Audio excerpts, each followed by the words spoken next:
welcome back in Basketball Conference, the ACC Football Podcast. My name is Mike McDaniel. Joey is having some serious computer issues, so he told me to fire it up and get going. I'm here with producer Scott. Scott, what's going on? Howdy, friends. I'm not Joey, but I'm present, which is better than Joey. Joey will be joining us shortly. Well, I don't know about shortly. He'll be joining us at some point. Eventful week 9. A very eventful week 9. We just finished up watching whatever the hell that was from Duke. A 6-turnover performance that yielded 0 points. They had a blocked field goal at the end of regulation. Just disaster of a game. But there was a lot of other ACC stuff that we need to get to as well. Scott, 10 minutes on the clock. I'm going to ask you to give whatever thoughts you may have as well. Pitch in where you can. I'll carry us as far as I can. How's that sound? Sounds good. As you can see out here, I'm trying to navigate the best way to look at this. We're probably just going to go with this. All right, beautiful. 10 minutes on the clock in 3, 2, 1, go. Pittsburgh 41, Syracuse 13. I think Kyle McCord just threw another interception. Bruh, it was bad. It was so bad that I fell asleep on Thursday night, and I woke up and looked at the box score, and I texted the group chat, and I said, what? There were 3 pick sixes, and you guys said, yup, and that's how awful Kyle McCord was. It's generally a pretty bad idea. We've talked about this before for Kyle McCord to throw like more than 40 passes in a game. He threw 64 here. Obviously, game script had a lot to do with that. They fell behind quickly, and then they were digging themselves out of a hole all night long. Meme enthusiast just threw this up on the chat. Kyle McCord, which is very funny. I'll say. 5 interceptions from McCord, a 21.2 QBR. Pitt didn't even really have to work for this, to be quite honest with you. I mean, They were gifted 3 touchdowns. Syracuse only scored 13 points. Pitt could have scored no offensive touchdowns the entire night. They still would have won the game by 8 and covered the spread. Yeah, this is a real tough look for Syracuse. That's all I really have to say about that. This is awful. I don't know what other way to put it. Friday night. Yeah, really bad. Friday night, Louisville 31, Boston College 27. Tale of 2 halves here. Louisville started out really, really sloppy. BC jumps out to a 20-7 halftime lead. Louisville comes storming back in the second half. Louisville is and was the better team. Didn't look like it in the first half. Cleaned some stuff up after halftime. And because Boston College is Boston College, they let Louisville back into the game here. Yeah, I was watching the first 3 quarters of this game, and again I fell asleep because I'm a tired boy. Woke up, saw Louisville won, and I was kind of irritated at that point because I had written my bet off, and then they decided to win the game but not cover. So yeah, pretty bad from BC here. We'll get into that a little bit more. Louisville was extremely sloppy, got it together, and yeah. This is what happens. Boston College lets you do this, unfortunately. Yep. On to Saturday, Virginia Tech 21, Georgia Tech 6. Zach Pyron played. Haynes King did not. Eford did not play. Georgia Tech's middle linebacker. This was a very good showing by both Virginia Tech and Georgia Tech's defense here. Big difference here is Virginia Tech's ability to capitalize in the red zone. Virginia Tech went 3 for 3 in terms of scoring touchdowns in the red zone. Georgia Tech 1 for 3 in terms of scoring in the red zone, period. That's kind of how the game went. Zach Pyron threw a really, really important third quarter interception that really turned this thing for the Hokies. Virginia Tech had a long field goal blocked right before that. Yep. And Virginia Tech forced a turnover, went down and scored, went up 21-6, never looked back. Georgia Tech turned to Aaron Philo. Yeah, he started slinging the ball around quite a bit in the late stages of the third quarter and into the fourth quarter. Actually looked pretty good doing it. Georgia Tech ended up outgaining Virginia Tech here in this game. A lot of it was the Philo passing yards in the third and fourth quarter when Georgia Tech was trailing. But yeah, I mean, overall takeaway here, really good showing by the Virginia Tech defense, pretty good showing by the Georgia Tech defense, but a total no-show on offense for the Yellow Jackets here, and that's really what got them into trouble. Yeah, injuries didn't help them. I listened to this game on the radio. I was annoyed by what I was hearing, so I could imagine being annoyed if I actually watched this game. Yeah. Yep. Was not great for Georgia Tech here. Miami, number 6 Miami, 36. Florida State, 14. Like the crock potting of the year. I don't know. Florida State, they had enough of the Brock Glenn experience. They decided that was just not going to work. Went to true freshman Luke Kromenhoek for a majority of this game. He was 6 of 14 for 61 yards, but he provided them a little bit of something in the running game. So that's something to keep an eye on moving forward. Yep. A pretty much a ho-hum performance for Miami. Damian Martinez had a really good time running the ball here. He had a 53-yard run. He had 148 total on the ground. Miami just kind of grinded Florida State to a pulp. Miami scored, I believe, on...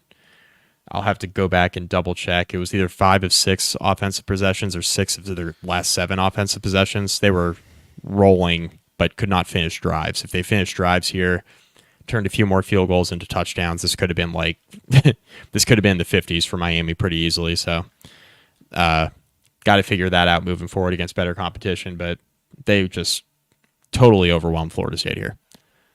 Yeah. Crock potting. That's all it was. Move on. Yeah. A crock potting. Absolutely. As I reload the scoreboard here. North Carolina 41, Virginia 14. Virginia gave up 10 sacks. They gave up 12 tackles for loss. Scott, you got some music for me?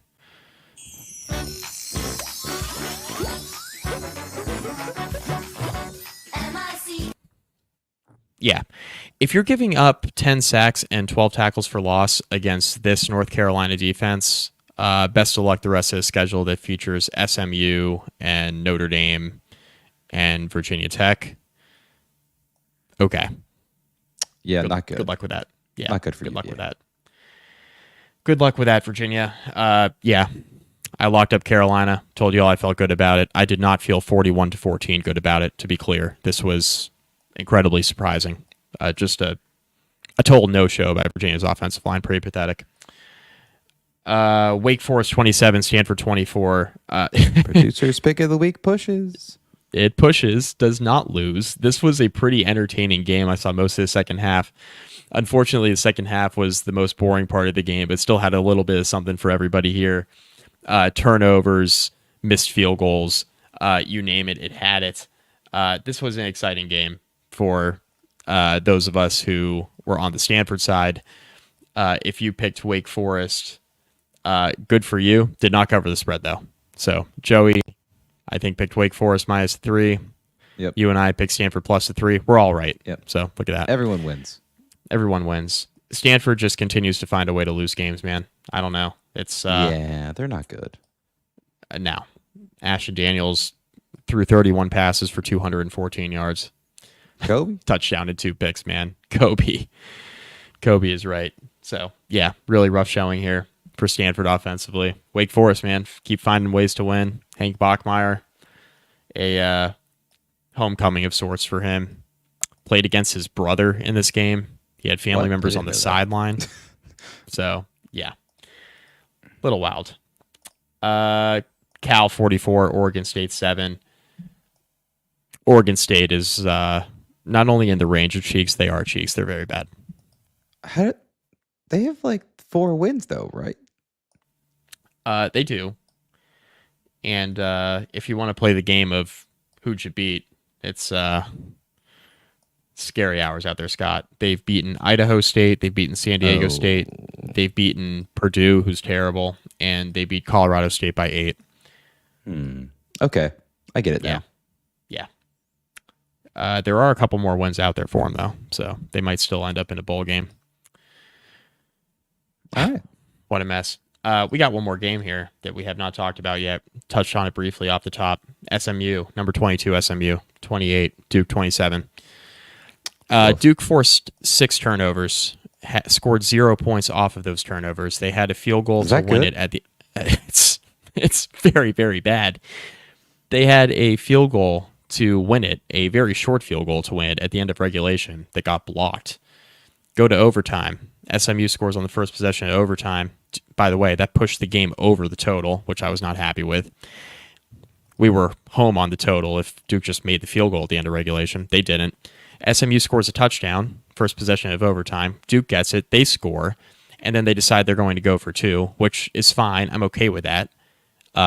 You forced 6 turnovers in this game, and you still found yourself in overtime. I'm okay with that decision by Manny Diaz.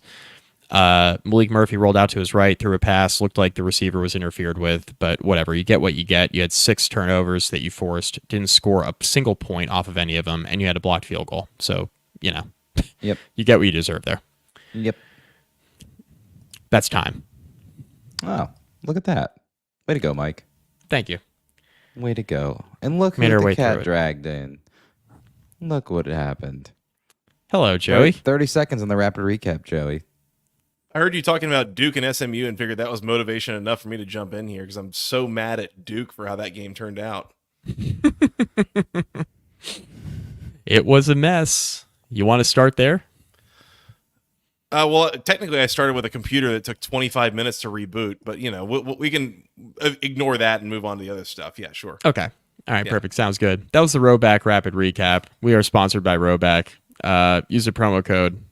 I forget. Go ACC 20. Go ACC 20.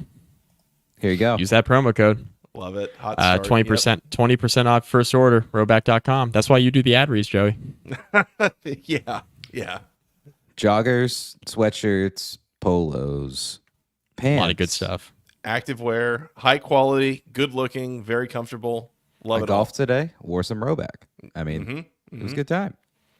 If it's a little cool in the morning, get one of those quarter zips on over your Rhoback polo and take it off as the sun comes up, gets warm. Like it's great setup. I'm actually wearing the Rhoback joggers right now. There you go. You're wearing pants? Yes. What a shame. Anyways, this sponsored segment brought to you by wanna stand up? Rhoback.com. Okay. Can we start here? Thank you, boys, for running the Rhoback Rapid Recap. Well, yeah, again, I record this. The people don't know this. Nobody else knows this. I record this on a Mac that's like 6 years old, and that's about 3 years too old for any Apple product. So, yeah, I mean, when you're screwed, you're absolutely screwed with these. So, but we're here now, so we're good. So let's talk about some Week 9 games. Yeah, you want to do the weeknight games, or do you want to do this SMU Duke game that really made you mad? Gosh. Yeah, no, let's do SMU Duke because, yeah, I'm still pretty hot about how that whole thing went. Like, good Lord. SMU, number 22, SMU 28, Duke 27, a game that went to overtime. Look, SMU -6 in turnovers. It is like impossible to win a game like that. Duke +6 in turnovers. It is impossible to lose a game like that. Duke gets 6 turnovers in this game, scores 0 points off of them. You and I, Mike, have scored more points off turnovers today, or the same number, as Duke scored on SMU. Yeah. Ridiculous. Absolutely ridiculous. And the point that this goes to overtime, but the last one that Duke got was with like, what, a minute and a half, pretty rough interception that Kevin Jennings threw. No, it was a fumble. That was the fumble that he kind of tries to run it up the middle. Yeah, he fumbles. Duke picks it up, runs it down to like the 15-yard line. With like a minute and a half left, you've got timeouts. SMU only has 1. Like, this is elementary, right? This is academic. Just set it up, easy field goal, game over, you win the game. Duke has already missed an extra point. They had missed a field goal, and this one gets blocked. You have got to be kidding me. Yeah. Yeah. A friend of the show, Lauren Brownlow. We love Lauren. Mm-hmm. I'm sure teams have won turning it over 6 times, but it cannot have happened very often. Well, and it's one thing to turn it over Bingo. 6 times. It's another thing to not get any of them back. Like, that's ridiculous. Yeah. Joey, I was holding an under ticket in this game, so you can imagine my frustration when I watched that final field goal get blocked at the end of regulation, and it went to overtime. I knew, I deserved a lot better. This is crazy from Duke, man. The offense, first of all, we've talked about this all year. The offense is just not very good, and Malik Murphy does what he can, and I thought he actually looked pretty solid in the first half of this game. Really was spinning it. And Ricky, hey boys, SMU just turned it over again. Thanks for watching, buddy. Malik Murphy doesn't have a ton of help. I think we've kind of established that. Some weeks he just doesn't play particularly well, but for the most part this year, I would say that he's played pretty decently, and he just hasn't had a ton around him to work with. Star Thomas, he ran it okay tonight, but Duke never really got anything consistent going in the running game. I know his stats look okay, but they really struggled to run it tonight. And Murphy was just in the spot all night where he was just kind of running for his life. I thought SMU produced a lot of pressure defensively and really put Murphy into some tough spots. But this offense of Duke just cannot finish drives. I mean, it's been an issue this year, and it was a huge issue tonight. I mean, they just could not finish drives. Obviously, you score 27 points. 7 of them come in, well, I guess 6 of them come in overtime. In a game where you're 8 of 16 on third down, like, and you're keeping the chains moving, the just total inability to capitalize on like the short field turnovers just like baffling to me. And it's really hard to be +6 in the turnover margin and lose that game. Usually it's like, all right, if you're +6, you're winning that game by at least a couple touchdowns. Yeah. The post game win expectancy numbers from this are going to be so stupid. I mean, we're going to look at this. It's going to be like Duke 88% or something ridiculous, and anybody watching the game with 2 eyes is like, Duke did not deserve to win this game. Not that SMU did, but Duke definitely didn't deserve to win this game. Yeah. This is one of the more ridiculous football games I think you'll watch all year in the entire conference, really. You just look at it. Coastal ass energy. Yeah, I mean, like SMU is a better team. Like they move the ball better. They play defense pretty well, but like, again, the sloppiness and the opportunities that they gave Duke, like a lot of teams would be able to find a way to capitalize one way or another. Duke just couldn't do it tonight, and I don't know. Yeah, pretty ridiculous. And I it's funny because like I'm telling you that I'm angry watching this game. I'm not really invested in SMU or Duke either way. Like I didn't have a bet on this game. I don't care. Like if nothing else, I locked up the under, I guess, on the podcast, and like that sucks, that I lost that. Yeah, right. I think we both did. But but it's more just Duke, this game is being handed to you on a silver platter, and you're like slapping the silver platter back at the waiter who's trying to serve it to you. Like what? Right. Just do anything. And there's definitely the other thing that I texted you about, and I think I've mentioned on here before.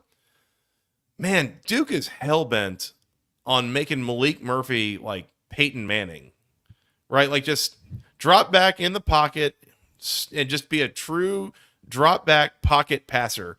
That is not what Malik Murphy is. Like he's not a bad passer. Like I think he throws the ball okay, but part of what his game needs to be is the mobility thing, and they will not run him like on any consistent basis. No. And it's just, and I wondered a little bit of like that 2-point play, the very end.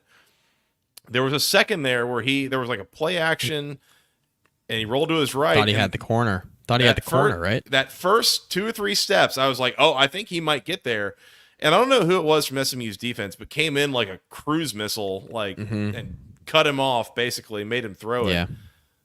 But yeah, I don't know. I don't understand. And again, I do understand the idea that they don't want to run him because he'll get hurt, and they don't have anything else that closely resembles what he is. I get that. But it's okay to run him sometimes, I think. And I don't know. That seems like a big sticking point of what Duke is willing to do on offense. Well, at some point, Yeah. it's up to him to run it. I mean, just run, kid. I'm talking about that last play, what you're talking about. I thought the same thing, and I was like, go. Yeah, You know? yeah. Yeah. Some of that, like there are staffs that will coach that out of quarterbacks. So like I remember the story that was I think going into 2016, the story was that Louisville's coaching staff basically spent spring practice telling Lamar Jackson, you're not allowed to run the ball. You're not allowed to leave the pocket, because they were trying to force him to throw the ball, down the field, Right. read defenses, like that kind of thing. So some of that I think does get coached out at times. Obviously, he wins the Heisman because he runs the ball like a fiend, but Murphy in the time that he played at Texas last year and maybe the year before, if I'm trying to remember, he ran the ball there like decently. And it seems like Duke is like trying to avoid him running the ball at all, which is odd and might be costing them a game here and maybe beyond this season. Yeah. It's good that Manny Diaz got to bowl eligibility, because this team is not that good. Yeah, they're meme enthusiast. Duke is still the worst 6-2 team in the country. Yes, they are. Play Mike's game here. Yeah. I am not too concerned about SMU coming out of this game. I know it seems silly. They played their worst game of the year by like a lot. And I look at the rest of the schedule and I'm just like, okay. Pitt, BC, Virginia, and Cal. And I'm just like, all right, well, they'll probably lose one of them, but okay. Are you impressed with SMU? Well, I mean, we're talking about a game where they just turned it over 6 times. It's a bad time to ask me that. Next No, question. I mean, who's the best team SMU's beaten? Is it Nevada, UConn, TCU, Florida State, Louisville, Stanford, or Duke? It's got to be Louisville on the road. It's Louisville on the road. Because they're 7-1, and I think 6 of those wins are like. Their second, so their most impressive result is beating Louisville. The second most impressive result is only losing by 3 against BYU. Yeah, that's true. That's fair. So I was thinking about it too this week. There are a couple of these early season results that we have from ACC teams out of conference that we were really raising an eyebrow at, and I think SMU beating Nevada in week 0 by 5. We were like, yikes, not good. Nevada's okay. not bad. Aging okay. Yeah. Yeah. So, week 0 kind of stuff, that's forgivable at this point. But Agree. I don't know. This schedule, the more I look at it, man, like Oh, it's soft. SMU doesn't have to do a whole lot to waltz into Charlotte. And that's I think that's a little bit my frustration here with Duke is like you had a chance to knock off a team that deserves to be knocked off and couldn't get it done. So anyways, that's all I got here. Yeah. SMU's got Pitt up next, so they get past that game. They're going to be favored in the final 3. And yeah, that's, I mean, they're going to, I think next week is almost like a Charlotte clinching game for SMU, given who they got left. No, I think that's on the table. It's on the table. And So I have a feeling we're going to start seeing a couple of these situations in this modern era of these massive 17 team conferences where you don't nearly play everyone, and it's going to feel like who gets to the conference championship depends on who you do and don't play. This feels like an example of this. Like, do I think that SMU is one of the 2 best teams in this conference? No. But I kind of think they play a lot of the bottom half of the conference and are going to find a way to stack up some wins. And by rule, you're going to be in Charlotte. So, And Dennis 133, thank you for bringing this up. Are we going to get some crazy tiebreaker situation? You don't have to squint that hard for us to get into a tiebreaker situation. yeah. Miami's got to finish the year undefeated, which schedule, they're going to be favored in the remainder of their games. Clemson needs to finish the year undefeated. They're going to be favored in the remainder of their ACC games. SMU, I don't know if they're going to be favored against Pitt, but SMU or Pitt, whoever comes out of that game, doesn't really matter, right? Whoever comes out of that game, they're going to have a chance to. SMU's at home, and I'm looking at Pitt's schedule real quick. Okay, Pitt plays Clemson, so if this is really if SMU wins the game, there's potential for a 3-way tie. If Pitt beats SMU, obviously we're now trending out of that everybody's undefeated thing. The only way it could get hairy is if we go down the path of, okay, well, Pitt beat SMU, and then SMU beat Pitt, then Pitt beat Clemson. Now we're talking about a few one-loss ACC teams. So, yes, we could be heading towards a crazy tiebreaker situation, and we're going to have to dust up on those for sure. Yeah. So, as much as this is an ACC podcast, don't look too closely at the SEC standings and remaining schedules, because there's a decent shot there's like 5 teams with 1 loss or less there in like the final weekend of the year. Like, this is what we're running into with these massive conferences that don't have any other mechanism for playoffs or whatever, because can't play everyone, and somebody's got to win every game, and just the math says you're gonna have some weird tiebreakers. So SMU 28, anything else here? 27. No, good. I'm good. Let's do the Techmo Bowl, so that if Ricky wants to go to bed, he can. He texted us with a request to get that done early in the podcast, but I couldn't do it without you. Virginia Tech 21, Georgia Tech 6. I did not watch this live. I was at a Halloween thing with my kid, but I did do a rewatch of it when I started work this afternoon, and I was texting you guys kind of my takeaways quarter by quarter as I was watching it, and the big takeaway for me is that I thought both defenses played pretty well here, right? Virginia Tech bottled up the Georgia Tech rushing attack.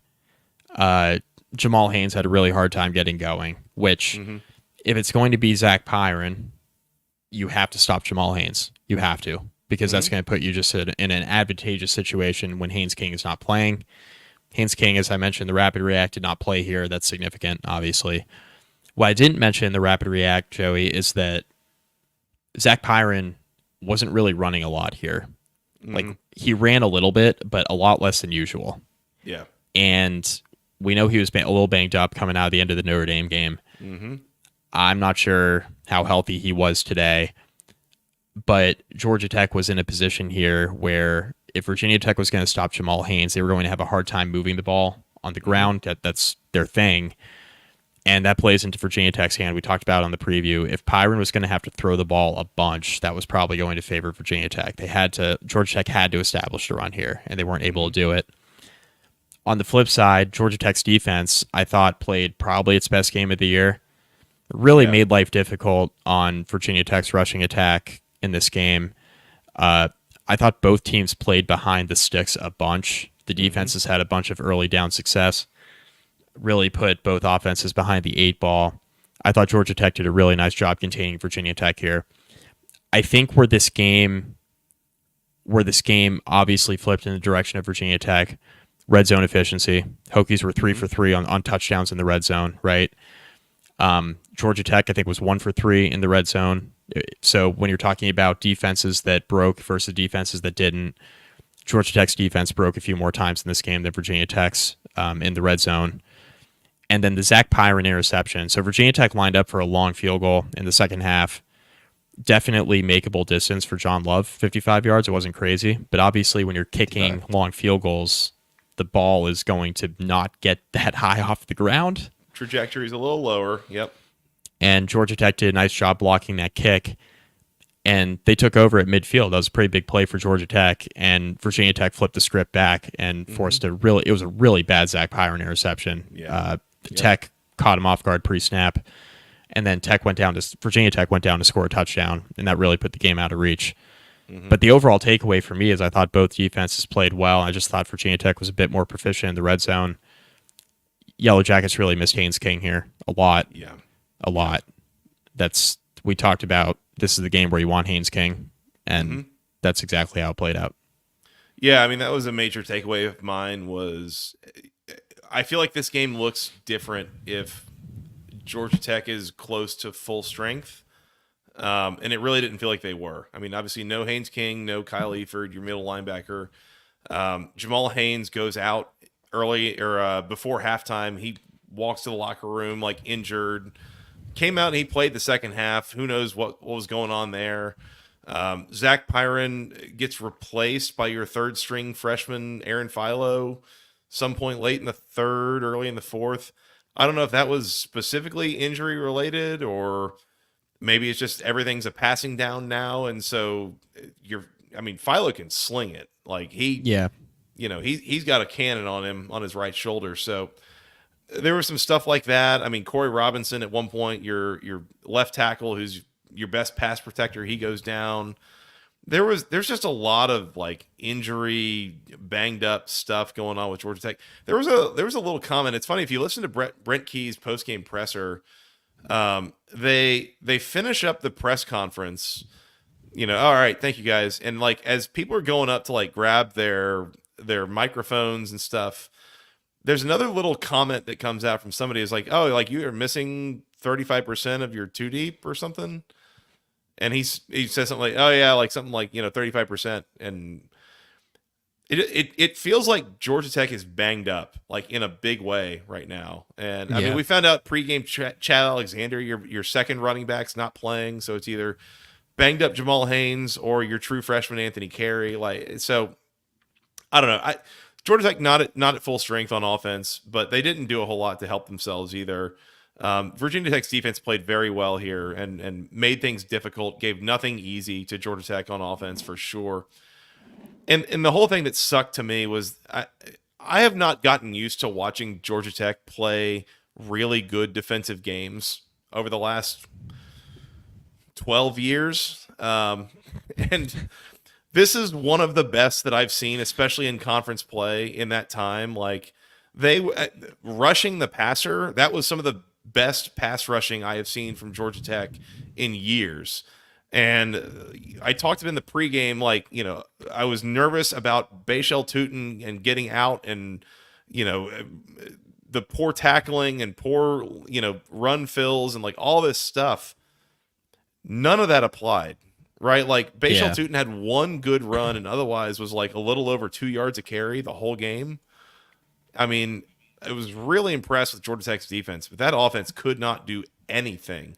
Yeah. And some of that absolutely credit to Virginia Tech. They made it difficult. They got after both quarterbacks all day, all that stuff. Some of it, I don't know. There was some other offensive stuff, just unimpressed. Georgia Tech 1 for 5 on fourth downs in this game. Like they were trying to find a way to do something in the second half and just couldn't make it happen. And I guess that's my biggest takeaway is coming away feeling like this is kind of a missed opportunity that if Georgia Tech is at full strength going into this game, I think this game looks different.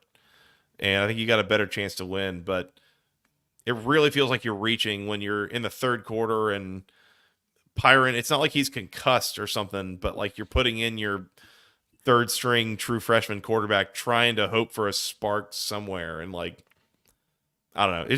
It was a mess for Georgia Tech today. And I mean, Virginia Tech deserved to win in every single way. Yeah, I agree. The offense for Virginia Tech, like it's looked better, but also I think at some point you got to give credit to who they played today too, and the defense they saw. I mean, I think Georgia Tech did a really nice job taking away the outside running game, which we talked about in the preview. Like if you stop the outside run game, you're going to give yourself a really good chance to win because Virginia Tech's entire offense is based on that outside zone. So if you stop that play, it makes everything else a lot more difficult. And I thought Georgia Tech did a good job of that. We talked about in the preview, could Georgia Tech tackle? They did not tackle well at all against Clean that up last week. They tackled extremely well today, I thought. Like very little missed. very little missed today. Yeah, looks like that's all they did in practice this week is just tackle. Yeah, basically, it seems that way. I mean, and again, it's kind of wild. Again, the Hokies come up with a grand total of 233 yards on offense in this game and win by 2 scores. Like that's, I think that's the best way I can describe what happened here. Is they, like you mentioned, Mike. I mean, they win in the red zone. They find some situational stuff that worked, but by and large, the Hokies struggle to move the ball for a lot of this game. And I think a lot of credit to Georgia Tech's defense on that. But again, Tech's offense just could not consistently. They couldn't finish drives.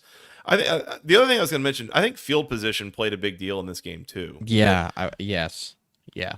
I would Georgia agree. Tech was consistently starting at its own 25 or worse. Own And- 22-yard line, average starting field position. Meanwhile, Virginia Tech started at their own 36. That's a significant difference. Yeah. So that was one of the things I noticed, especially in the second half, was Georgia Tech was having to drive the length of the field to do anything. And the other thing was, so Georgia Tech -2 in turnovers. You mentioned the bad Zach Pyron interception. That was pretty rough. The second one was basically the final offensive play for Georgia Tech. Aaron Philo throws a really good ball on 4th down, would have gotten a first down, basically. It's a drop from, I think, Avery Boyd, but intercepted by the Hokies. So it was effectively -1 in turnovers for Georgia Tech. There were some opportunities. I think the first play of the game, Kyron Drones, there was a strip sack and, kind of a lucky recovery for the Hokies. Like, there were a couple opportunities here for Georgia Tech to create turnovers and change the game. They just couldn't get it done. And again, I think that heavily impacts how this game turns out. Agree. I thought the game plan was good by Georgia Tech. I thought they did overall a pretty good job slowing down Virginia Tech's rushing attack. I think the Hokies were better situationally in this game. I think that really is all it comes down to in a 15-point spread where Georgia Tech's really banged up. Yes, I did. Y'all see where the refs moved the first down marker on the drive Virginia Tech converted on the quarterback sneak? Yes. Add that to the list of terrible officiating stuff this year. Yep.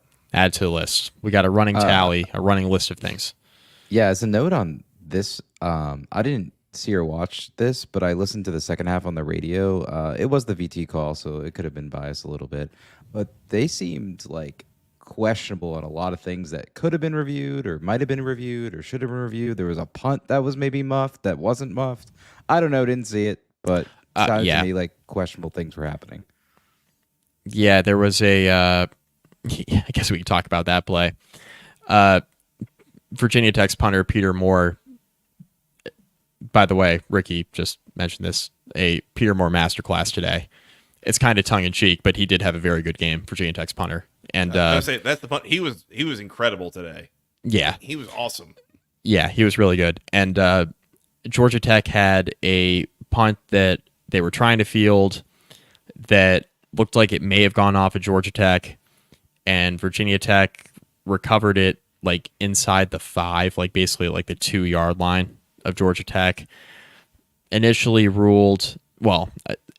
on the field was ruled that Virginia Tech had the ball inside the 5, and then the refs got together and said, no, this is an illegal touching situation. This is, Georgia Tech's ball. Okay. Then it went to review. So the official call on the field was it was illegally touched by Virginia Tech. It was Georgia Tech's ball. But we're going to go to review because there was an immediate recovery on the off chance that it bounced off of Georgia Tech's return man. They go to review. They determine Georgia Tech did not touch it. It was illegally touched by Virginia Tech. So the ball was placed like the 15 versus the 2, right? And it was Georgia Tech ball. I thought that was the right call. I thought so too. Watching on the broadcast. Now, in the stadium, the fans were pretty mad about it. They were mad. I thought it was the right call. Yeah. Okay. Can you guys confirm or deny? So what I was hearing on radio was, well, you couldn't tell if it hit him. He reacted like it did. Is that he true? acted like it did. Okay. Correct. Yeah. That's exactly what happened. Yep. Mm-hmm. It was one of a few very questionable Rod Shelley catch it or don't catch it on the punt decisions today. And I don't think any of them actually came back to bite him, but a few of them almost did. Very final thing. And Dennis 133. Georgia Tech is the best, worst, and only 5-4 team in the country. Bingo. Everyone's favorite 5-4 team. That's right. Virginia Tech 21, Georgia Tech 6. Yeah. Yeah. Weird game. I don't, we don't have to dwell on it a whole lot longer. Only thing I have on that otherwise is got a couple instances now. Georgia Tech's struggling to run the ball. Mm-hmm. And whole offense built on running the ball and also on the quarterback run game. And if you don't have a healthy Pyron and you're not willing to run him, yeah, you're going to struggle like you did today. So changes things. Absolutely. I guess Virginia Tech's the real Tech again. I hate it. We did, Joe.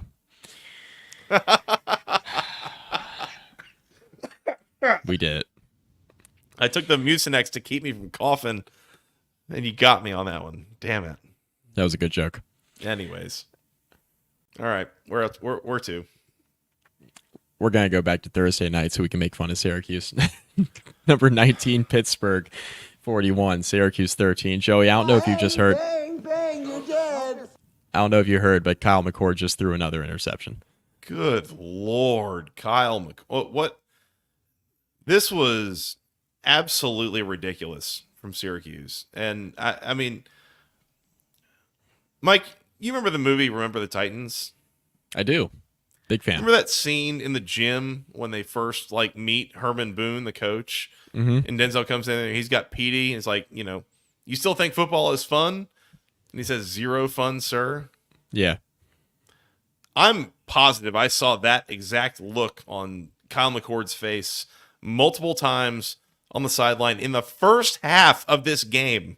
Yeah. He was like, "No, I don't think I like football anymore." Like, this was, again, absolutely ridiculous. And the crazy thing to me is if you look at this, and I tweeted this out, by the way, the final score here actually is not 41-13. It is Pitt's defense 21, Pitt's offense 20, Syracuse 13. Which is to say, Pitt's offense did not really move the ball in this game. This should have been close. You had 3 defensive scores, and the game still went under the total. Yeah. Yeah, ridiculous. Wild. I mentioned this on the Rapid React, but the fact that Syracuse literally threw the ball to Pittsburgh 3 times and gifted them 21 points, and Pittsburgh didn't need to do literally anything offensively the rest of the game, they still would have won. Yeah. Tells you everything you need to know here. Mm-hmm. There was that one scene of Fran Brown. He was consoling McCord, and to your point, it was I'm not having any fun, and he's just tapping him on the helmet, almost hey man, if you play football long enough, nights like this are going to happen, sort of thing. And he was just trying to console him. The one thing I'll say about this is that we mentioned Kyle McCord had a game earlier this year, and I couldn't remember which one it was without going back to look at it. But he had a game where he threw the ball an abnormally high amount of times. Mm-hmm. And we said, man, that's not something you want to do if you're Syracuse, is put the ball in the air that much with McCord. Pretty sure it was against Holy Cross. I'm pretty sure. Yeah, I remember that happening, and we were like, man, that's a little weird. Let's keep an eye on that. And obviously, this was game script related, so it's not. This is kind of like an apples to oranges thing. Syracuse was down by a lot and had to throw this much, but McCord threw the ball 64 times in this game. Yep, 28 for 50 against Holy Cross. Yeah. So, stop doing that. Just figure out a way to run it. McCord has to be volume shooter of the week. Buddy, Kobe. We'll call our shot now. He is. He's it. He completed 35 passes for 321 yards. He was averaging 5 yards per completion. This was awful from McCord. to your point, Mike, I think this is the game where I finally kind of came to my senses and realized I think Syracuse is running like a sneaky air raid offense, basically. Because they really don't have a whole lot of intent of trying to run the ball successfully. LaQuint Allen, 15 carries for 32 yards in this game. Speaking of Kobe. They're almost not even trying to run the ball that much. And some obviously some of this is a game script situation in this particular game, but like they are heavily balanced towards the pass in basically every game you look at so far this year. I mean, Kyle McCord has had at least 40 pass attempts, I think, in almost every single game they've played this year. It's not normal. Like, not everybody does that. That's not a normal thing to do. Like, it's clear they're trying to build this offense around him throwing the ball. And when you find a night like this where Pitt is, I mean, just absolutely annihilating Syracuse's front, I mean, it felt like Syracuse came out just kind of flat and Pitt came out like it was the friggin' Super Bowl. Yeah. And it was just instant, just all over McCord. And there was one interception, I think, that was like not really his fault. Like it was like he hit a receiver in the hands and they dropped it and a Pitt defender caught it. The Pitt defender was like laying on his belly on the ground and it just fell into his hands kind of thing. Yeah. Like that happened, but I think it was unbelievable. Unbelievable interception too. Yeah. Like again, this whole game, like absolutely ridiculous. They sacked Kyle McCord several times here. Kyle McCord sacked himself, and Matt Berry was like trying to be nice about it afterwards. He was like, "Yeah, I'm just gonna leave that there," and like Dan Mullen was just laughing. Like it was with like 2 minutes left. Obviously, game well in hand, right? It was just like the damage had been done for a couple hours at that point. So it was just like, man, what were we gonna say? Well, and I realized that they also didn't do a whole lot of helping him in the first half, and especially like pre-snap motion or like moving the pocket. Like a lot of it was just straight drop back stuff, and Pitt was just absolutely teeing off on him. And so I mean, Pitt moved the ball a little bit, but most of this was that defense just harassing Kyle McCord all night and scoring 3 touchdowns off of it. Yeah. I don't really have anything to say about Pittsburgh here. I don't really come away feeling anything different about Pitt. Yeah. I mean, this is very similar to like the Duke SMU situation. Just kind of the inverse of it, obviously, with SMU turning over that much and winning. Like Pitt was gifted all these turnovers and just like kind of did what they had to do offensively. They weren't bad. Like Pitt played a good game, obviously. Took advantage of every opportunity they had, and I thought the offense was fine, but it's really hard to glean too much when you score 3 defensive touchdowns. That's not going to happen twice in a season. It's not going to happen once every 5 seasons that you score 3 defensive touchdowns in a game. I mean, that's just a very high variance football game you just played, so I don't know. Pitt's 7-0. It's pretty good. Yeah. Couldn't be a whole lot better at this point. I mean, that's right. Would have had to play more games. Yeah. Yeah. Last thing here, and I just want to reiterate something I said at the very top of recapping this game. I don't want to act like Pitt moved the ball much at all here, because they really didn't. Like, this looks like a blowout, and it was because of all those defensive scores, but like Syracuse's defense played a decent game here. Like Pitt's offense, and by the way, I said Pitt's offense scored 20 points. That includes a field goal that they kicked because Pitt had another one of those interceptions that wasn't run back for a touchdown, but basically set them up in field goal territory. Like, yeah, Pitt had like a 12-yard drive. They ended up with a field goal. So, yeah. So, anyways, I just, weird game, and played this game 10 times. It doesn't go this way more than once. So, Syracuse, 1 time of possession, 41 minutes to 18:48, and they lost 41-13. They lost by 4 touchdowns in a game where they had like an 80% advantage in time of possession. I almost brought that up. That Syracuse north of 41 minutes of possession because I mean when can Pitt have the ball if you just keep throwing defensive touchdowns out there, right? One for every point Pittsburgh scored. Mm-hmm. Exactly. Pitt 41, Syracuse 13. Louisville 31, Boston College 27. We'll keep it in the weeknight slate.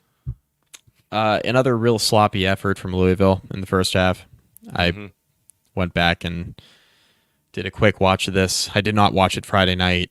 I did a quick watch of this before my time was up work-wise tonight. Real sloppy from Louisville. Boston College got up 20-0 in this game, kind of midway late through the second quarter, by the way. Yeah. My takeaway was much like you texted me when I asked how this game went. You were like, well, Louisville screwed around. They got it together at halftime, and then BC's pretty bad, so they let Louisville back into the game, and then Louisville just looked like a better team in the second half. That's exactly how it played out. Yeah. I mean, I'm kind of, I come out of this game, I'm kind of at a loss of what to think of Louisville still. Like, this just kind of, they are what they are.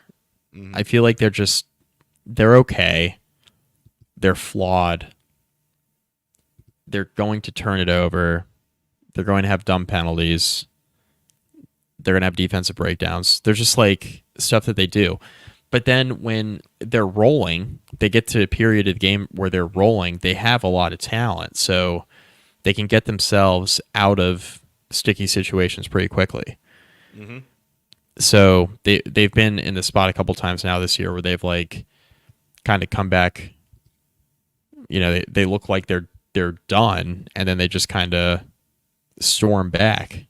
And they almost did against Notre Dame in South Bend. They did here. Go ahead, Scott. I was just gonna say, want to play guess the line against Clemson next week? I don't know, for fun. For Louisville? Sure. Yeah, Louisville at Clemson At next Clemson? week. Night game. Clemson -6. I don't know. It's not out yet, but I'll note it for the preview. I was going to go 16. Like, I was like, I think Clemson might smother Louisville next week. Like, Oh, I think they will. Louisville's messy enough as a team. Like, I'd say Clemson by like, maybe I'm like way overshooting this, but I think it would be Clemson by like a touchdown. I think it's more. I think it's well more than a touchdown. I think closer to 2 touchdowns is what I would put it at. Like, and some of that's probably just again what I think of Louisville at this point. Because again, we were talking about it. I mean, you look at the way this game went, and I mean some of the ways that Boston College was scoring.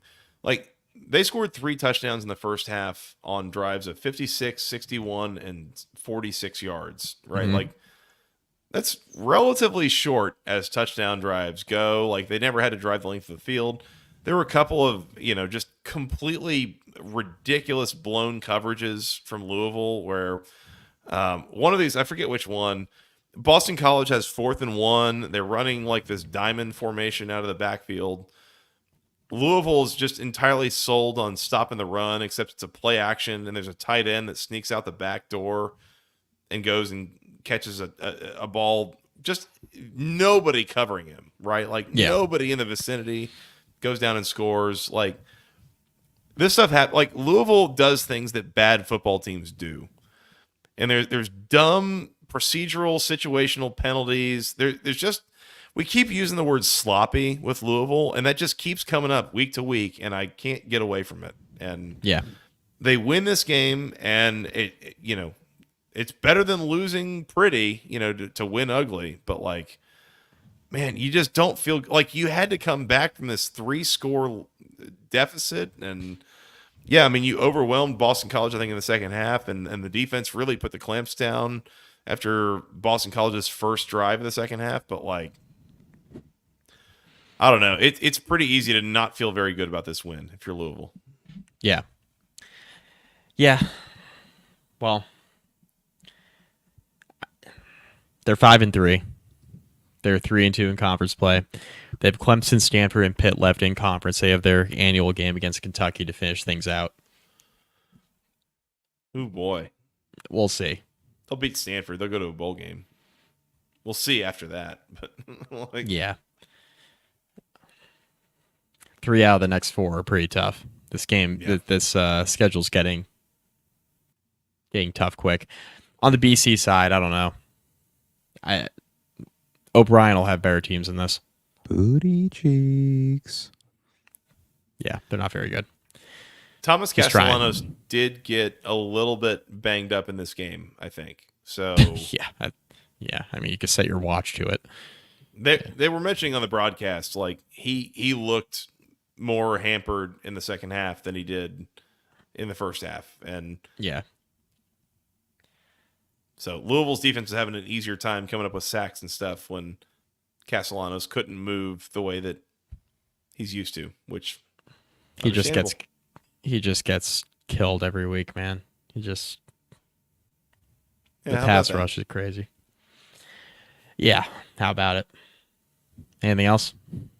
Nope. Beautiful. Louisville 31, Boston College 27. Number 6, Miami 36, Florida State 14. Florida State is just atrocious. Miami did not finish drives here.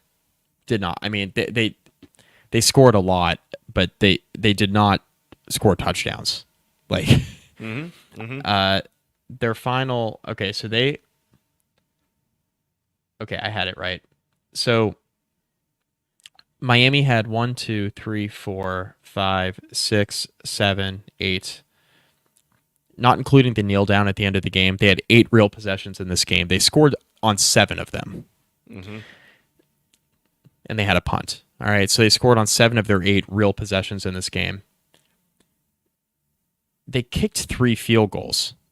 It was a lot of like long drives. You get deep into Florida State territory, and then you're kicking a field goal. Or like this one in the second quarter, 11 plays, 30 yards, and they kick a field goal. The one at the end of the first quarter, 18 plays, 88 yards, you kick a short field goal. It was a lot of that going on, like not finishing drives with touchdowns in the red zone. Florida State was never a threat here. It was 14-7 at half, but I didn't feel like Florida State was in the game. They could not move the ball on offense. They had one good drive all night. It was when Croman Hoke, the freshman, came in at quarterback, and the Go ACC moment of the week, in my opinion, is when he had the quarterback sneak. We'll bring this up later. Had the quarterback sneak. He fumbled the snap on 4th and 1. He bobbled it. He picked it up, and then he was getting like hugged by his teammates to like get pushed forward for the first down, and then broke off a 40-yard run because as one does. Miami just failed to tackle. You know, good stuff. Best play of the game for Florida State. Their most explosive play came on a muffed 4th and 1 quarterback sneak where you almost fumbled, but you didn't, and then broke it off for 40 yards because you basically created a wall around your freshman quarterback. Completely by accident. Yeah. I don't know. This is all I have to say here is Miami could have done a better job finishing drives in the red zone, but you got to give some credit to Florida State's defense. They did the same thing against Clemson. Remember, we were talking about how Clemson was having trouble finishing drives against Florida State. Florida State's defense, they're above average. They are just they've improved a lot from like real early in the season, like early September, where they were giving up like easy touchdown drives. They've improved a lot on that side of the ball. The offense is just so bad, and they're on the field so much that it's just really hard to ask anything more than what you're already getting. So, Yeah. I don't know. Florida State's really bad. They might have something with Croman Hoke. I'd keep playing him though. I have 2 thoughts on this game, Mike. Yep. And then I'm good to move on. I really just don't have much. The first one, it is a shame that Miami was wearing black uniforms in this game. Oh boy. They should have been wearing the orange uniforms. Because if they were, you could have convinced me this is basically just a rerun of the Florida State Clemson game. This is Yes. basically the exact Yes, same yes. game. Yep. Right? Yeah, it was. Yep.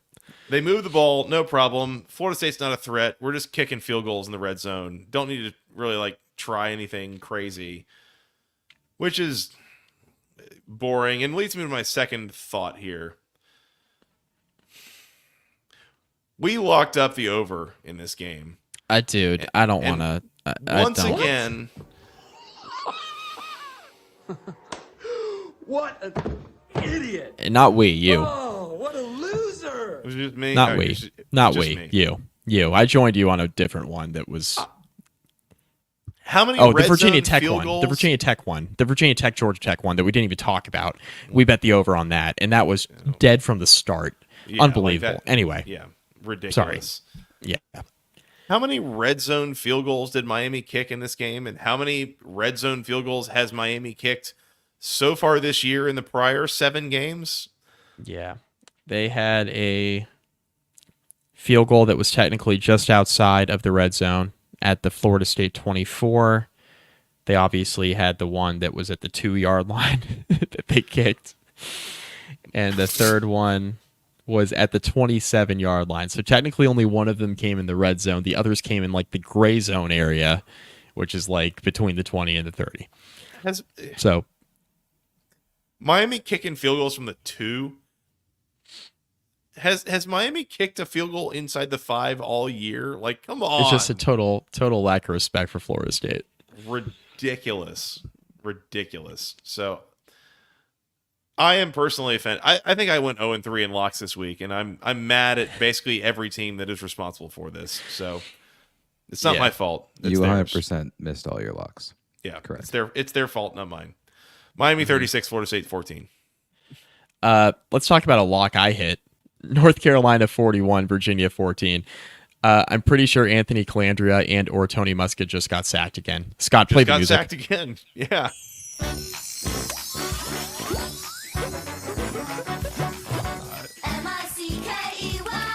Are we gonna get DMCA'd now, or what?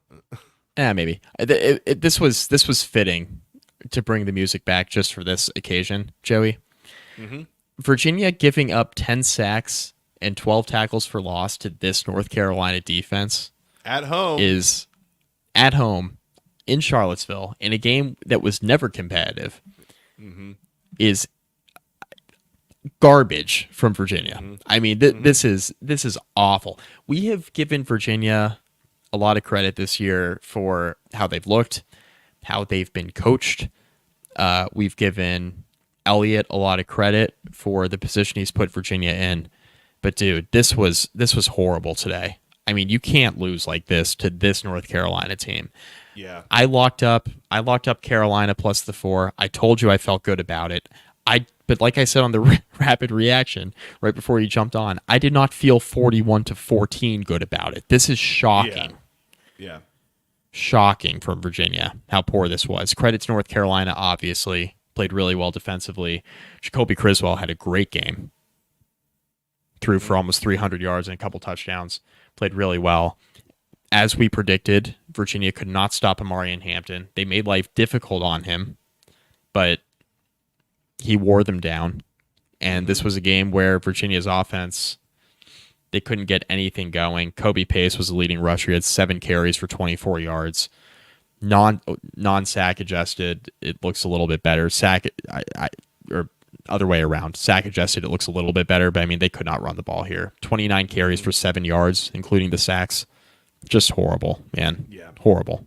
Kobe. Yeah. Kobe? I mean, the way that this North Carolina team has been playing, and you got blown the hell out on your own field.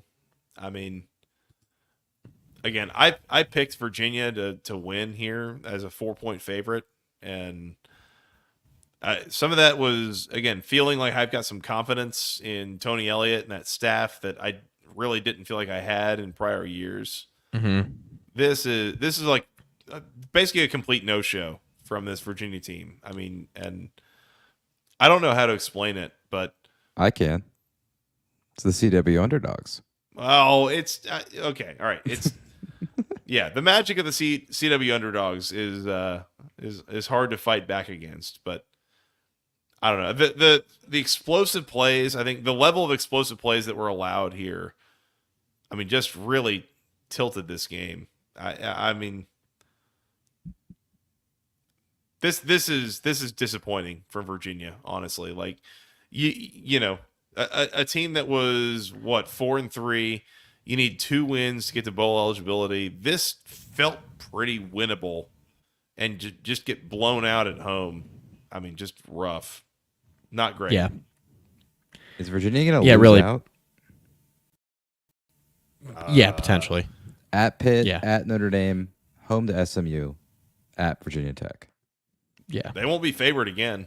They're done being favored. So you got to pull 2 straight upsets, and 3 of which are on the road. not Looking good. all of them probably at least close to a touchdown underdogs. Like you're going to be a significant underdog every game you have left, basically. So Yeah. There was the pick 6 that Calandria threw at the end of the third quarter to UNC's Shavari Vritzi. He's a defensive lineman, by the way. And that wasn't the only interception that Calandria threw today to a defensive lineman. I just want to throw that out there. Anyway, Ritzy took off down the sideline, and Virginia's offensive linemen, they were perfectly fine with they're just like going and letting him score. Just pathetic effort to try to chase after him. Brian Van Gorder Memorial, you tried Award of the Year contender.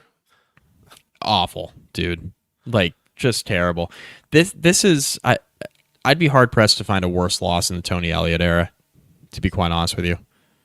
All considered, this is up there. This is up there. I mean, consider when you take into account like where we thought Virginia was in terms of like we thought they were better this year.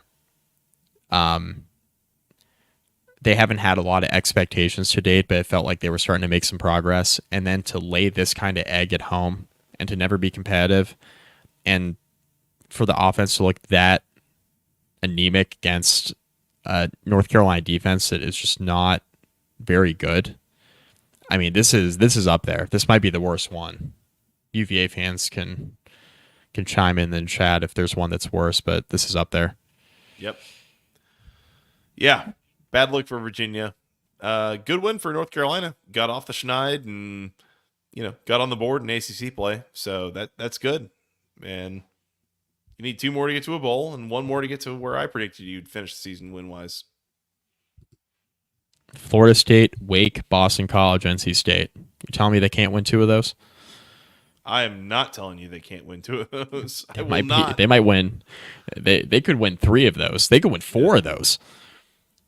Can you imagine this Carolina team finishing the year 8-4? This Carolina team? That would be hilarious. That would be pretty funny. They won't. I mean, they'll lose one. I mean, they won't do that, but that would be very funny. I was gonna say that one of the things you'll find out about me over time is that like one of the things that I really hate more than anything is I being wrong. I like to be right. I really like to be right. And if I predict North Carolina to go 5-7 and they go 8-4, that would really irritate me. Yeah. This would be one of the worst 8-4 teams in the country. There you go. There it is. There it is. Bring us back. Yeah, we need to get off of this game before you have to start saying nice things about Jeff Collins. Oh, definitely not. Go for a long time before I start doing that. Yeah. 2 more, Mike. We're 2. Well, let's talk about the one that's close. Wake Forest 27, Stanford 24. We were all right. That was the takeaway on the rapid react. We were all right. Some of us laid the 3, some of us took the 3, and in the end, we were all correct. So that feels good. A group win for everybody. My takeaway here is that in a game that is going to be really close, you just have to limit the turnovers. And Stanford quarterback Ashton Daniels does a really, really poor job at limiting turnovers. He threw, obviously, a really consequential one at the end when Stanford was trying to drive the ball down the field and either tie the game or win it. threw it to Nick Anderson, and Anderson is just an interception machine. I feel like I've been hearing his name for like 5 years, intercepting like random passes to win these games. Sometimes against Virginia Tech, but who's counting? A nice win for Wake to go across the country here and figure things out. It was a really, really entertaining first half. A lot of back and forth, a lot of scoring. And then second half, both teams made adjustments. And yeah, a good win for Wake. I feel like they keep just playing like 3-point games this year. And I don't know. Hank Bachmeier, interesting. He played against his brother. His brother plays for Stanford. There you go. Plays defensive back, I think. And one of his other brothers was a recruit on the Stanford sideline in this game. So Yeah. it was a Bachmeier family affair in Palo Alto. There you go. Yeah. I think Bachmeier, did he transfer direct to where was he before Wake Forest? Because I think he started at Boise State. So he Started at Boise, then he was at Louisiana Tech, right? Is that right? Yeah. That sounds right. Okay. Yeah. I think. Yes, Boise, Louisiana Tech, Wake Forest. There you go. Yeah. All right. So he's kind Weird of a West career. Coast guy, anyways. Starting at Boise, I assume. West Coast. He's from California, I'm pretty sure. There you go. There it is. All right. Perfect. He's old, 25. Yeah. He's been around forever. Yeah, he's from Marietta. Yeah. I remember he was the quarterback for Boise. They went into Tallahassee and played Florida State and beat them. Was that 21? Like first kind of full crowd out of COVID kind of thing. Like, I think is what that was. That was a while ago. Yeah. Been doing it for a while. Anyways, yeah, not a lot of thoughts here. Good on Wake to get the win. Good on Stanford to keep it close. Stanford stinks. Wake Forest is 2 wins from bowl eligibility. They have Cal, Carolina, Miami, and Duke. They could do it. I wouldn't bet on it, but they could do it. Yeah, that's going to require at least one upset. It's not out of the question, but it's going to require at least one upset. Yeah. They're slightly better than last year. Yeah. Still my questions, though, about Dave Clawson, Wake in the modern college football era and how that Clawson's model really works. So It's not Clawson's fault. Not his fault. Cal. It's not. Moving on. Cal 44. Oregon State 7. What the hell Oregon was State. this? Oregon State stinks. They don't stink that bad, and Cal's They not do. that good. Like, what happened here? Joey, we've made some grave mistakes. We were talking on the preview. We both took Oregon State. We were talking about how Oregon State's been okay this year, but then you go back and you look at who they've beaten. Joey, you ready? Mm-hmm. We should have known. But this is not 44-7 bad, but I mean we should have known a little better. You ready? Mm-hmm. They beat Idaho State. Nope. They beat San Diego State by 3 touchdowns. Ruh-roh. Their most impressive win is probably Purdue. And they beat Colorado State. Yeah, not great. Ready for the losses? Sure. They've lost to every decent to good team they've played. Yes. They lost But- to Oregon by a lot. They lost to Nevada. They lost to UNLV. And they've lost to Cal. I was going to say, the aforementioned Nevada team that SMU played a bit of a back and forth game there with in week 0, like, not Yeah. bad. You lost to them by 5. That's competitive, right? On the road Mhm. in, what are they in Reno, I think? Anyways. And then the following week, you lost to what seems like a pretty good UNLV team by 1 score. That was an 8-point game. Mm-hmm. And now you're in Berkeley and you got your teeth kicked in. So like, Mm-hmm. like I don't blame myself. I don't blame myself for not seeing that coming, at least. Yeah. A Cal team who's been kind of a mess on offense for the better part of a month now. No, I mean, I did not see 44-7 coming. Mm-hmm. So, the one thing I want to note here is that Mendoza caught a touchdown pass here. He was one of 3 ACC quarterbacks to catch a touchdown pass on Saturday, joining Kyron Drones and Cam Ward. So, they're all doing the really fun Philly special stuff by the goal line that was mainstreamed, then it wasn't, and then now it is again. By the way, we missed this, by the way. Kyron Drones, passing, rushing, and receiving touchdown in this game. Yeah, he's got some player of the week potential. Mm-hmm. It sure does. Mm-hmm. First time in Virginia Tech history since at least 1956. Which means they weren't keeping records, I guess, before 1956. I said that's an odd year to pick, and also I heard that the stats system went out in the press box today in like the second quarter. The box score was not available for a while on ESPN. They were handing out the stats for the game on what looked like people keeping score on like a baseball game with like quarterbacks numbers and receiving. Anyways, go ACC to that. Kelly Quinlan had a good a tweet with a picture of what they were looking at. Yeah, go ACC to that. Anyways, yeah, nothing else here. Go Cal, good job. Well, we should move on to awards because this is our most efficient recap of all time. I know we're gonna get in under an hour and a half potentially. Oh no! Oh yeah! Oh no! Oh yes, Joey. Bowling Green 41, Toledo 26, and let me tell you, Joey, it's a live Bowling ticket, Green is baby. 4-4. They're 4-4. They are 3-1 in the MAC, and over 6.5 is alive and well. Bowling Green has an excellent chance to make the MAC title game. They're in the mix. Tell Toledo keep that rocket on the stand because they lost. At home. That's right. They get to wear That's it. right. It was like the rocket at Toy Story, you know?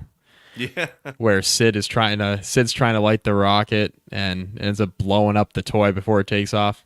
Mm-hmm. That was Toledo today. They blew up all over the launch pad. That's right. Feels good. That's right. Feels good for my overbet. Feels Careful, good. Mike. Careful. Well, We're gonna leave it there. Please. Look at the Falcons. Oh no. Oh no. Oh no. Man. Oh, look at the Falcons getting a win as an underdog. Good on them. We love it. Is there going to be an ACC opening this year that should be considering Scott Loeffler for head coach?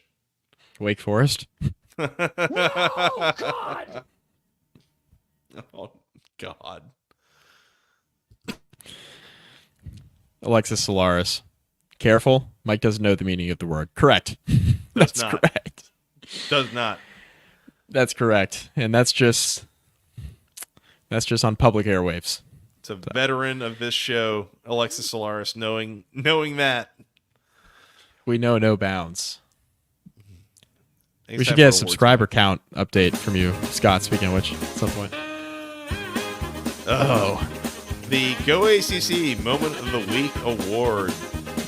We got a couple candidates. We got the whole first down line thing in Virginia Tech, Georgia Tech, where they just gave Virginia Tech a first down for no reason. Essentially, like, it was not close to a first down, and they were just like, "Oh yeah, we're not even gonna measure." Okay, Well, thank you. Well, and that was so again, the first down thing was you find out that like something happened on the sideline, and it resulted in the chains getting like reset to where Virginia Tech needed to get to the 24 to get a first down. And then some nonsense happened over there, and all of a sudden the chains are now at the 25. So it wasn't 1st and 10, it was 1st and 9. Like, and all of a sudden then they go for it on 4th and short, and they get to the 25, and it's like, well, no, the line should have been at the 24, but now it's at the 25, and you got it. And okay, sure. Go ACC refs. We could do this every week with the officiating. Unfortunately, it's been really, really bad this year. I feel like there's been something really egregious in like at least one conference game a week. Yeah. The funny So- there was a video that I tweeted out. You could see the guy on the sideline who's like the chain gang, who's like Yeah. kicking the little like ground plate thing. He's kicking it around like with his foot, trying to like realign it. It's like, what are we doing? Yeah. It's 2024, and this is how we measure where the first down is. Like, come on. Yeah. Anyways. We need to just all be adults here and just grow up with that. You know? I got a You Tried award. It's kind of twofold. It happened on the same play. I called it the Go ACC moment of the week earlier in this podcast, but then I thought I could frame it better doing it this way. I think I know The where You you're Tried going with award goes to Florida State quarterback Luke Kromenhoek for bobbling the 4th and 1 snap, right? So it's the You Tried award for just literally taking a 4th and 1 snap on a quarterback sneak. And then the second part of this goes to the Miami defense for not only capitalizing on the fact that he bobbled on the snap, but then allowing him to somehow run for 40 yards with like a wall of blockers around him. So we got a couple You Trieds. You Tried goes to short yardage defense from Miami, and the You Tried goes to Kromenhoek. Just literally field the snap, dude. I know you're a freshman, but Jesus, field the snap. We got one more. Okay. That pick six late in the Virginia North Carolina. Oh, game. dude, yeah. You didn't try to Virginia offensive lineman. So thick sixes to defensive linemen usually happen kind of backed up on your own end of the field. Mm-hmm. They don't usually happen when you're in the red zone, and it means a fat guy's got to run 85 yards because, well, you've got time to run him down and make a tackle, except Virginia's offense, and especially the offensive line, 57, get on your horse. that was like barely trying for the participation trophy level, just jogging down the field, kind of like trying to escort him down there, basically level Yeah, effort. So pathetic. Virginia's offense on that pick six, you tried, and I'm proud of you Yeah. for trying. It was good effort, and we'll try again next week. Good effort. We use that loosely. Yeah, that's a good way of putting it. Yeah. The Kobe Bryant Memorial Volume Shooter of the Week Award. McCord. Kyle McCord. Saw that joke. That was shout out meme enthusiast for breaking that in. What a night he had. Yeah. Yeah. 35 of 64 for 321 and 5 picks. Only averaged 5 yards per completion. That's really, really bad. Yeah, not great. Virginia's running game, really bad. Kobe Pace was like the only real running back. That was, 7 carries for 24 yards. Mm-hmm. So that was awful. Georgia Tech's run game was terrible. Mm-hmm. Virginia Tech on 3rd down. The final count was 2 for 15. So we can Yikes. volume shoot. We're volume shooting 3rd downs. That's pretty bad. Florida State's entire offense just used a lot of plays to barely move the ball. Yeah. A lot of nominees here this week. Yeah. We're going to abstain from the Queen Elizabeth II Memorial You Died Award because the team I want to give it to, I literally can't because it's in poor taste. But, like, the one thing I will say is that just don't give up 12 sacks to North Carolina. Or, I'm sorry, 10 sacks, 12 tackles for loss. I can't give the award because it would be in poor taste. But, like, just don't do that against North Carolina is what I would say. I think we're close to the statute of limitations on that. But I see what you're saying. I understand. Understood. Yeah. Fair Well, enough. yeah. I agree we're close to statute of limitations. I could probably break it back out here soon, but we're just, for the sake of not losing sponsorships, I'm just going to, Yeah. yeah. As people who've listened to the show for a long time know, we are really concerned with losing sponsorships with all the things that we say and do on here. So we try to keep it very much between the lines. Michael Samuel, welcome to the show. My Knowles suck. Stink, We know. stank, stunk. Thank you, Scott. That's great. That's impeccable timing. Evan Speaking of not Sandage. losing sponsors, this show brought to you by Section103.com, the internet's premier place for all things wonderful Georgia Tech apparel. T-shirts, sweatshirts, hoodies, things for men, women, children, something for the whole family. This hoodie right here, super comfortable, feels great. On days when it's not like 92 degrees like it was in Houston today because I live in a hellhole, you probably want one of these hoodies, keep you warm during football season. It looks great, fantastic for showing off your Georgia Tech fandom. Section103.com, use promo code GOACC for 10% off your first order. You know who else we're sponsored by? I do, but you tell me. Home Field Apparel. Use promo code GOACC24 at checkout, 15% off your first order at Home Field. A lot of comfortable stuff.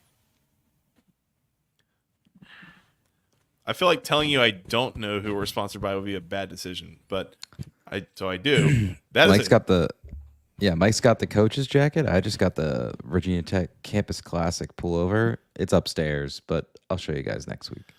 Comfortable. It's really nice. Can I point out, if you look at that jacket and you're like, I don't know if that's my style, the one thing I want you to ask yourself is your style trying to sneak onto the sidelines? Because I think you could probably sneak onto the sidelines if you're wearing that jacket. Like, Agreed. I think people would look at you like, oh yeah, he belongs down here. Yeah, just print out a badge, put it on a lanyard. No one's gonna know. Yeah. You'd be right down there listening to Brent Pry in the huddle. It'd be fine.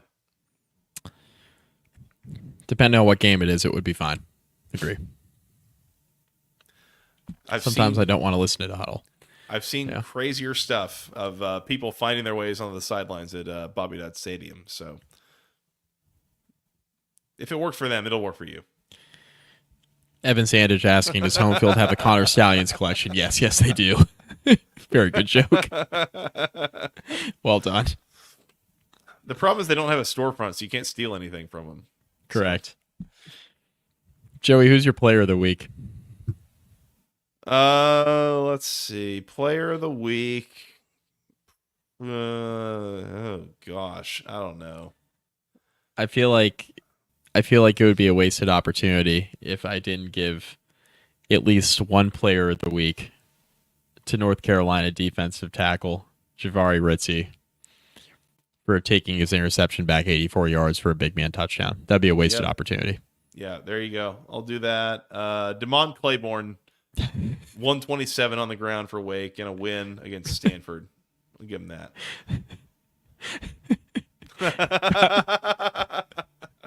Alexis Solaris. Kyle McCord threw 3 touchdowns in the first half. That is factually accurate. It's factually accurate. Yes, technically true. Technically true. Just to the wrong team. That's true. Oh man. Yeah. That was funny. Weird week in the ACC, Mike. Who's your team of the week? My goodness. North Carolina. I think it's got to be North Carolina. It's got to be. It's either them or Wake. I mean, Cal got off the schneid, but it wasn't in league play, so I don't know how much weight that holds. Yeah. Yeah. Bowling Green, team of the week. Yeah. Thank you. Also that. Yeah. Win total live. Yeah. More so than like Miami. So. Yeah. Miami. Yeah. Yeah. All right, we did it. Good Hour show, 28. Most important comment of the stream. Johansson. Only bet on Cal. When the planets are aligned and you have a therapist on speed dial. I'm going to get that tattooed. Yes, I know. Seriously. All right, let's get out of here. Week 10 coming up. We got 6 games. 6 games. Yeah, short week. All on Saturday. Yeah, yep. Headliner, which I note because they're on ABC, is Duke at Miami. Pitt, SMU? Pitt, SMU, all on the ACC network, late. Louisville at Clemson, also late. Ooh, we got 3 ACC network games next week. Yeah, They usually do. Yeah. We'll see. And the CW game of the week, Virginia Tech at Syracuse. Man, I do not feel good about that one. Let's see. Do not feel good about that one. Hokies going to be favored on the road on the CW? It ain't looking good, Chief. Ruh-roh. I am so ready to bet Syracuse. Syracuse, home field, home dog of the week. Give me Syracuse +4. Lock it up. Let's go. Yes. Yeah, there we go. Yeah. Lock it up. Lock it up. Lock it up. Please. First If ever that is a recap 4-point walk. If that's a 4-point spread, I think I have to own it. We'll Out of see. principle. Out of principle. Yep. That's right. That's right. Let's get out of here. Let's come back and preview some Week 10 games. How does that sound? Let's do it. We are on YouTube, youtube.com/@the ACC Football Podcast. Appreciate the folks. We had a really good crowd here tonight in the comments. Please hit that subscribe button if you have not already. We would really, really appreciate that. Hit the like. Seven hit the bell away. icon. 7 away, people. 7 We're away. How many- So close. Can you do it in thirds? What is it? Okay. Moving on. Moving on. We're on iTunes or whatever they're calling Apple Podcasts these days, Google Podcasts, Spotify Podcasts, Amazon Podcasts, all the good podcast places. Go find your audio there. Send us an email, basketballconferencepodcast@gmail.com. Nailed it. Thank you. Mike, where else are we in the social medias? Facebook.com/basketball conference, rate, review. Find some of our podcasts there. Please subscribe to YouTube. 7 away. 7 away. We would appreciate that. We'd appreciate that. Twitter, by the way, @FTRSJoey, @Mike McDaniel SI, @Severus_Snipes, @BC Podcast ACC. We would appreciate y'all following us there, and appreciate the folks using hashtag GoACCMOTW this weekend as they submit award nominations. So thank you guys for doing that. Yep. Yep. Mike, anything else? No. Think we're good. We're rolling. You want to come back and preview Week 10? 6-game slate, all on Saturday. We'll be back Wednesday. Let's do it. We will talk to you again at that point. All right. For Mr. Mike McDaniel, for Mr. Producer Scott, I'm Joey Weaver. Thank you guys so much for listening. We'll talk to you again very, very soon. Until then, go ACC.